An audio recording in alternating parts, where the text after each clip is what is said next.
ಬಂತಲ್ಲ, ಅದು UPSC ಸ್ಟ್ಯಾಂಡರ್ಡ್ಗಿಂತ ಇತ್ತು ಅನ್ನೋದು ತಪ್ಪು. ಬಟ್ UPSC ಸ್ಟ್ಯಾಂಡರ್ಡ್ ಮ್ಯಾಚ್ ಮಾಡೋದಕ್ಕೆ ಟ್ರೈ ಮಾಡಿದ್ದಾರೆ. ಸೊ ನೀವು last minimum 20 years UPSC prelims question papers ಅದನ್ನು ತಗೊಂಡು ಇಮಿಡಿಯೇಟ್ಲಿ ಸಾಲ್ವ್ ಮಾಡೋದಕ್ಕೆ ಶುರು ಮಾಡಿ.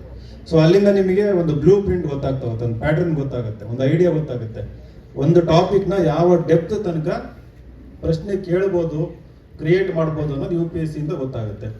ಆಮೇಲೆ ಬೇಸಿಕಲಿ ಎಕ್ಸಾಮ್ ಯಾಕೆ ಈ ರೀತಿ ಚೇಂಜ್ ಆಗ್ತಿದೆ ಅಂತಂದ್ರೆ, ಡಿಸಿಷನ್ ಮೇಕಿಂಗ್ ಪ್ರಾಸೆಸ್. ಇವಾಗ ಎಲ್ಲ IAS IPS ಆಫೀಸರ್ಸ್ ಬಂದರು, ಒಂದು ಬಹಳ ಕಷ್ಟದ ಸನ್ನಿವೇಶದಲ್ಲಿ ಡಿಸಿಷನ್ ಮೇಕಿಂಗ್ ಫಾಸ್ಟ್ ಆಗಿರಬೇಕು, ಕ್ಲಿಯರ್ ಆಗಿರಬೇಕು. ಸೊ ಈ ರೀತಿ ಪ್ರಶ್ನೆ ಪತ್ರಿಕೆಗಳು ಕೇವಲ ನಾಲೆಜ್ ಟೆಸ್ಟ್ ಮಾಡೋದಲ್ಲ, ಇಂಡಿವಿಜುವಾಲಿಟಿ ಮತ್ತು ಪರ್ಸನಾಲಿಟಿಗೂ ಟೆಸ್ಟ್ ಮಾಡ್ತಾ ಹೋಗ್ತದೆ.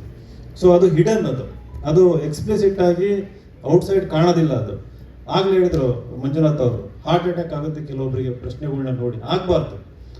ಆ ರೀತಿ ಕ್ವಶನ್ ಪೇಪರ್ ನೋಡಿ ನೀವು ಅಬ್ಸಲ್ಯೂಟ್ ಕಾಮ್ನೆಸ್, ಕಾಮ್ ಆಗಿ ಇದ್ಕೊಂಡು ಸಾಲ್ವ್ ಮಾಡಬೇಕು. ಆಮೇಲೆ ಡೆಪ್ತ್ ಆಫ್ ಅಂಡರ್ಸ್ಟ್ಯಾಂಡಿಂಗ್, ಕಾನ್ಸೆಪ್ಟ್ನ ಅರ್ಥ ಮಾಡಿಕೊಂಡು ಆ ಕಾನ್ಸೆಪ್ಟ್ನ ಬೇರೆ ಬೇರೆ ಆಯಾಮದಲ್ಲಿ, ಬೇರೆ ಬೇರೆ ಡೈಮೆನ್ಷನ್ ಅಲ್ಲಿ ಅಪ್ಲೈ ಮಾಡೋಷ್ಟು ಸಿದ್ಧರಿದ್ದೀರಾ ಅನ್ನೋದು ಕೂಡ ಟೆಸ್ಟ್ ಮಾಡುತ್ತೆ. Chasing flowers, be a garden where butterflies come to you ಅಂತಂದು, ರೈಟ್? ನೀವು ಗಾರ್ಡನ್ ಆಗ್ಬೇಕು.